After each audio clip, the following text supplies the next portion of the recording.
Renaissance আবাসনে gym করছিল হামিম। সে সময় হামিমকে এটিএস তুলে নেয়। এবার হামিমের মোবাইল ঘাঁটতে ঘাঁটতে ঘাঁটতে ঘাঁটতে হামিমের এক বান্ধবীর নাম পাওয়া যায়, অর্পিতা।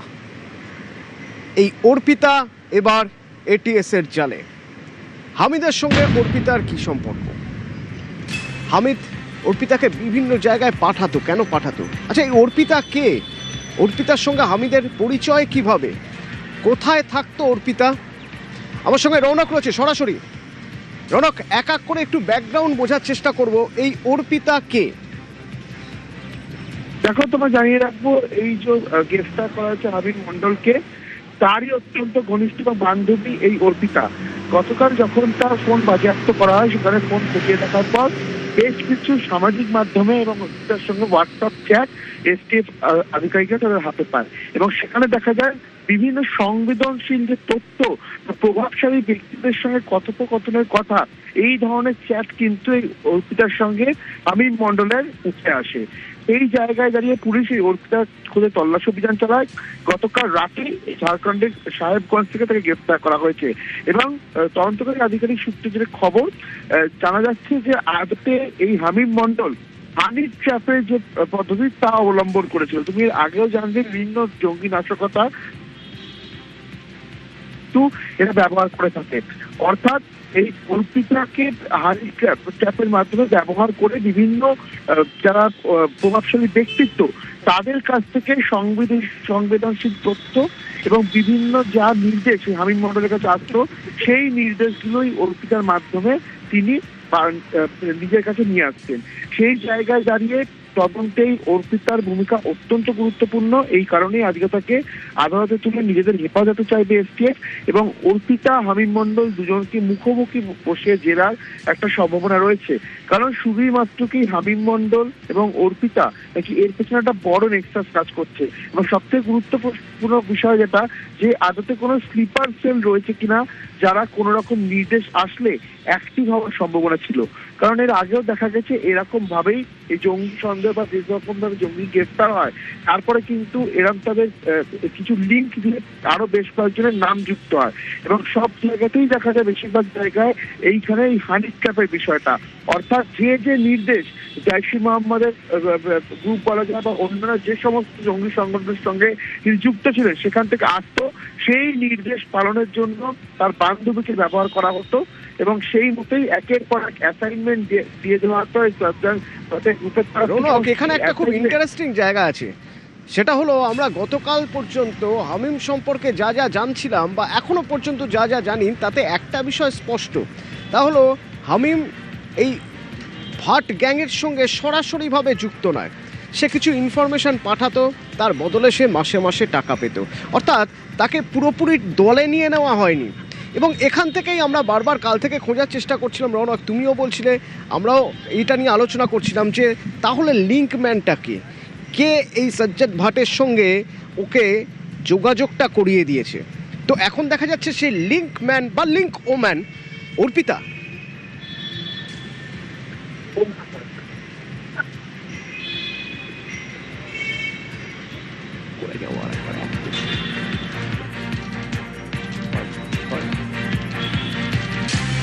মডিউল কি, কোন মডিউলে কিভাবে কাজ করছিল? হোয়াটসঅ্যাপ চ্যাটে বান্ধবীকে নির্দেশ দিত হামিম। আচ্ছা, হামিম যে বান্ধবীকে অর্থাৎ অর্পিতাকে নির্দেশ দিত, কিন্তু রৌনক, অর্পিতা কি মানে অর্পিতাই কি হামিমের সঙ্গে এই যে ভাট গ্যাং, সেই ভাট গ্যাংয়ের সঙ্গে যোগাযোগ করিয়ে দিয়েছিল? অর্থাৎ যে সাজ্জাদ ভাট তাদের যে গ্যাংয়ের সঙ্গে অর্পিতাই যোগাযোগ করিয়ে দিয়েছিল। মানে আমি জানতে চাইছি, লিঙ্কম্যান বা লিঙ্কম্যান কি অর্পিতাই ছিল?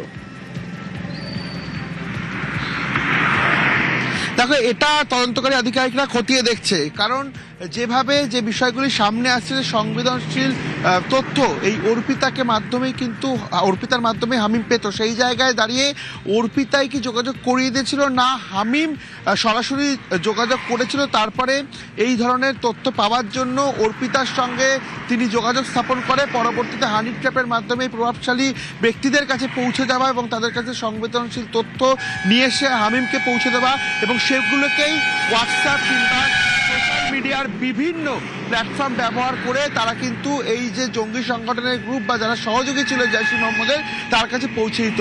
অর্থাৎ এর পেছনে সরাসরিভাবে কে যুক্ত ছিল গোটা বিষয়টি কিন্তু ইতিমধ্যে এসটিএফ এর তরফে খতিয়ে দেখা হচ্ছে। কিন্তু এখনো পর্যন্ত তোমাকে জানিয়ে রাখবো যে হামিম মণ্ডলকে গ্রেফতার করার পরই তার হোয়াটসঅ্যাপ চ্যাট ডিটেলস থেকে কিন্তু এই অর্পিতার নাম সামনে আসে এবং দেখা যাচ্ছে যে হানি ট্র্যাপের মাধ্যমে বিভিন্ন যে প্রভাবশালী ব্যক্তিত্বরা রয়েছেন তাদের সঙ্গে এই অর্পিতা কথা বলে বিভিন্ন সংবেদনশীল যে তথ্য সেই তথ্যগুলো নিয়ে নিত এবং সেটা পরবর্তীতে হামিমকে পাঠিয়ে দেওয়া হতো।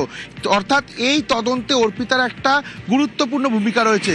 সেই কারণেই কিন্তু তাকে জিজ্ঞাসাবাদ করে হামিম মণ্ডল এবং অর্পিতাকে মুখোমুখি জেরা করতে চায় বেঙ্গল পুলিশের স্পেশাল টাস্ক ফোর্স। এবং তা জানিয়ে রাখবো অতনুদা, এই সাজ্জাদ ভাটের গ্যাংয়ের এর আগেও কিন্তু গত 2-3 মাসে দেশের বিভিন্ন জায়গা থেকে তার সহযোগীদেরকে কিন্তু গ্রেফতার করা হয়েছিল উত্তরপ্রদেশ এটিএস বা অন্যান্য কেন্দ্রীয় এই সাজ্জাদ ভাট গ্যাং। এবং সেই জাল বেছাতে গিয়ে দেখা যাচ্ছে যে পূর্ব ভারতে এমন দুজনের হদিশ পাওয়া যাচ্ছে, তাদের মধ্যে থেকে একজন সরাসরি যুক্ত, আরেকজন সরাসরি যুক্ত নয়। অর্পিতা ঝাড়খণ্ডের, আর এদিকে হামিম আমাদের রাজ্যের। যে হামিম এখান থেকে মুখ্যমন্ত্রীর গতিবিধি জানাতো কাশ্মীরে সাজ্জাদ ভাট গ্যাংকে।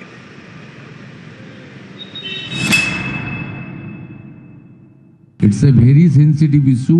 এটা ইন্টারন্যাশনাল কানেকশনের বিষয় আছে, ন্যাশনাল সেফটি সিকিউরিটির বিষয় রয়েছে। এসটিএফ ডিটেলসে বলবে, ওদের এখনো অনেক কিছু জানা বোঝা বাকি রয়েছে।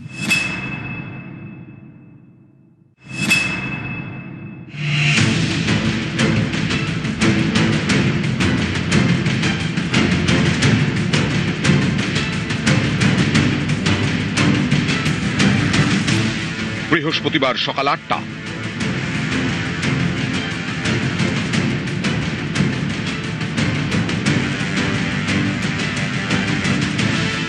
পূর্ব বর্ধমানের নবাবহাটের রেনেসা টাউনশিপের জিম থেকে বেঙ্গল এসটিএফ এর জালে জঙ্গি গ্রেফতার। জঙ্গি হামিম মণ্ডল। তদন্তকারীদের নজরে হামিমের হোয়াটসঅ্যাপ চ্যাট। এসটিএফ এর দাবি, মুখ্যমন্ত্রী শুভেন্দু অধিকারীর গতিবিধির ওপর নজর ছিল হামিমের। সেই তথ্য হোয়াটসঅ্যাপের মাধ্যমে সে পাচার করছিল জঙ্গি গোষ্ঠীর কাছে। উমেশ রাই অলসো এই স্ক্যানারের মধ্যে ছিল, বাকিটা আমি বলছি না।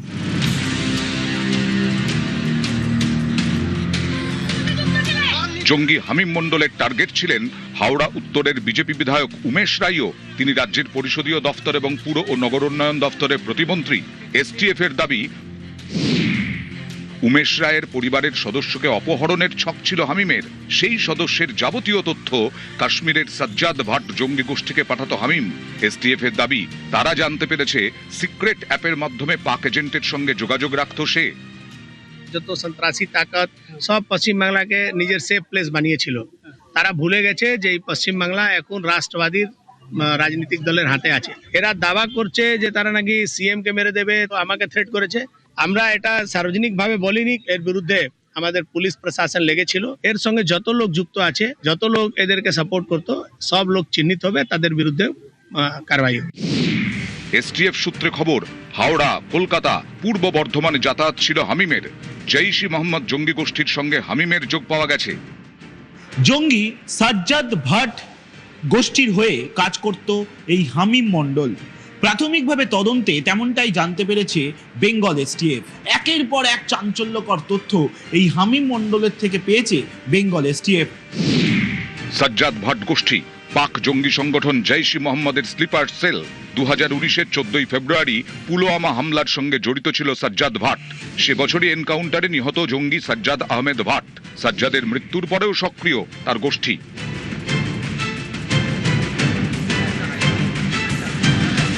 পূর্ব বর্ধমানের মন্তেশ্বরে হামিম মণ্ডলের গ্রামের বাড়ি। আমি আমার লাতি হয়, কলকাতায় থাকে, পড়াশোনা করছিল কলকাতাতে। বাবার সঙ্গে ওই ব্যবসা আছে, ওই ব্যবসায় যুক্ত থেকে ব্যবসা করে ওইখানেই, আর কলকাতাতেই জন্ম। মাস তিনেক আগে হাওড়ার পিলখানায় ভাড়া বাড়িতে থাকতো হামিম মণ্ডল। পিলখানারই একটি গেঞ্জি কারখানায় এসে কাজ করত।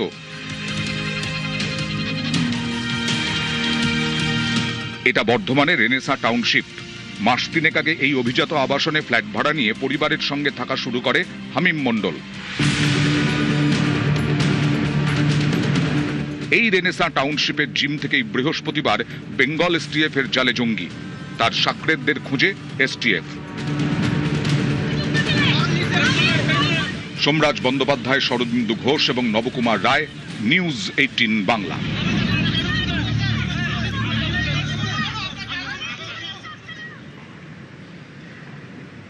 কিন্তু কোথায় কাশ্মীর, কোথায় পাকিস্তান, কোথায় পশ্চিমবঙ্গ? যোগাযোগ তো এত সহজ নয়।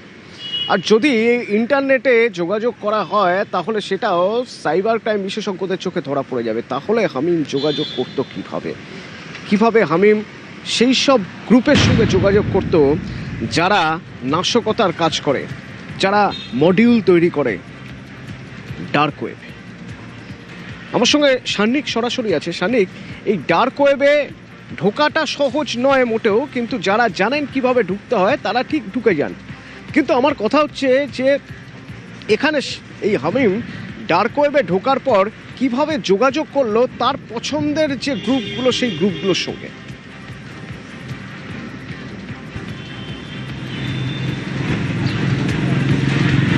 দেখো অতনু, এখনো পর্যন্ত তদন্তকারীরা যেমনটা জানতে পেরেছেন যে পুলওয়ামার ঘটনার তদন্তে নেমে তারা যে সমস্ত গ্রুপগুলিকে তারা সন্দেহ করছিলেন বা যারা সন্দেহভাজন ছিল তাদের অ্যাক্টিভিটি সোশ্যাল মিডিয়া, অর্থাৎ এটা আমি কিন্তু সারফেস ওয়েবের কথা বলছি, ডার্ক ওয়েবের কথা বলছি না।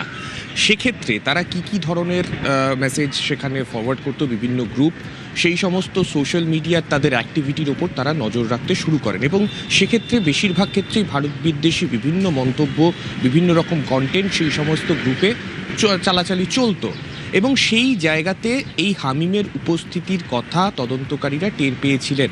হামিমের সেখানে উপস্থিতি ছিল তেমনটাই তারা জানতে পেরেছিলেন। এই সারফেস ওয়েবে মূলত হামিমের সঙ্গে যারা যোগাযোগ করত সেই সমস্ত কন্ট্যাক্টস কিন্তু বেশিরভাগটাই পাকিস্তান কিংবা কাশ্মীরের বেশ কিছু অঞ্চল যেখানে মূলত সন্ত্রাসবাদীদের আনাগোনা রয়েছে সেই সমস্ত জায়গা থেকে হ্যান্ডলিং হতো, তেমনটাই কিন্তু জানতে পারা যাচ্ছিল। তবে হামিমকে গ্রেফতারির পরে যেটা আপাতত তদন্তকারীরা নজরে রেখেছেন তা হলো তার ডার্ক ওয়েবের অ্যাক্সেস। ডার্ক ওয়েবের অ্যাক্সেসের কথা কেন উঠছে? কেননা মূলত মুখ্যমন্ত্রী সম্পর্কিত বেশ কিছু তথ্য সে যেগুলো জোগাড় করেছিল বা যে সমস্ত তথ্য সে এইরকম বিভিন্ন ছোট ছোট তথ্য যেগুলো সে কালেক্ট করত, সেইগুলো পাচারের ক্ষেত্রে এই ধরনের মডিউলের অন্যতম ভরসার জায়গা কিন্তু ডার্ক ওয়েব। ডার্ক ওয়েবে তারা এই সমস্ত তথ্য বিক্রি করে থাকে এবং অপর এন্ডে কে রয়েছে সেটা না জেনেও অনেক সময় এই বিক্রিবাট্টা কিন্তু চলতো এবং সেক্ষেত্রে চড়া দামের বিনিময়ে এই সমস্ত সেন্সিটিভ ইনফরমেশন, সেই ইনফরমেশন কিন্তু ডার্ক ওয়েবে বিক্রি হতো। তাই সেক্ষেত্রে কার কাছ থেকে এই ধরনের ইনফরমেশন বা এগুলো সে কালেক্ট করতো এটা জানাটাও যেমন তদন্তকারীদের কাছে গুরুত্বপূর্ণ, পাশাপাশি ডার্ক ওয়েবে এই হামিমের কতটা যোগাযোগ ছিল বা তার কতটা আনাগোনা ছিল সেই বিষয়টাও কিন্তু তদন্তকারীরা খতিয়ে দেখছেন। তারা সমস্ত দিক এই তদন্তের ক্ষেত্রে তারা এক্সপ্লোর করছেন, তারা জানার চেষ্টা করছেন কে বা কারা এর পেছনে রয়েছে এবং এর আগে পুলওয়ামার ঘটনার ক্ষেত্রে যাদেরকে সন্দেহভাজনের তালিকায় রাখা হয়েছিল তাদের সঙ্গে কতটা সম্পৃক্ত এই হামিম ছিল সেই বিষয়টা কিন্তু জানার চেষ্টা করছেন তদন্তকারীরা। আর সেই তদন্তে নেমেই মূলত এই ডার্ক ওয়েবের যে তথ্য, যে ডার্ক ওয়েবের যোগাযোগের তথ্য, সেই বিষয়টাও কিন্তু তদন্তকারীদের রেডারে রয়েছে। অতনু, পুরো বিষয় নিয়ে রাজনৈতিক প্রতিক্রিয়া কি সেটা আমরা একবার জানবো।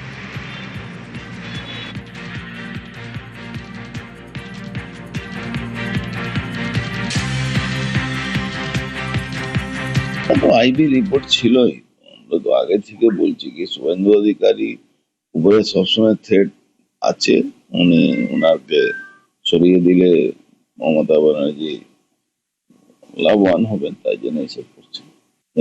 আমার মনে হচ্ছে উনাকে বুলেট প্রুফ গাড়ি ইউজ করা উচিত, গাড়ির সঙ্গে জ্যামার থাকা উচিত, ওনার কনভয়তে, শুভেন্দুবাবু কনভয়তে জ্যামার থাকা উচিত। আইডি ব্লাস্ট যখন করাবে, জ্যামার থাকলে আইডি ব্লাস্ট করাতে পারে। শত্রুকে উইক ভাবাটা তো কোনো ব্যাপার নেই, সতর্ক থাকা উচিত। কি ভয়ঙ্কর, কি ভয়ঙ্কর! তার মানে এই যে দীর্ঘ বহু বছর ধরে পশ্চিম বাংলাটা জঙ্গিদের একটা আস্তানা হয়ে উঠেছিল। এটা তো এ বিষয়ে কোনো মানে সন্দেহ নেই। এবং যে সমস্ত জঙ্গি কার্যকলাপ সবই রুটেড থ্রু, হ্যাঁ, এইখান থেকেই সব ছড়িয়েছে সারা ভারতবর্ষে। তো রেজাল্ট যদি একটু 19-20 হতো, কি যে হতো ভয়ঙ্কর পরিস্থিতি পশ্চিমবাংলার, ঈশ্বর জানেন।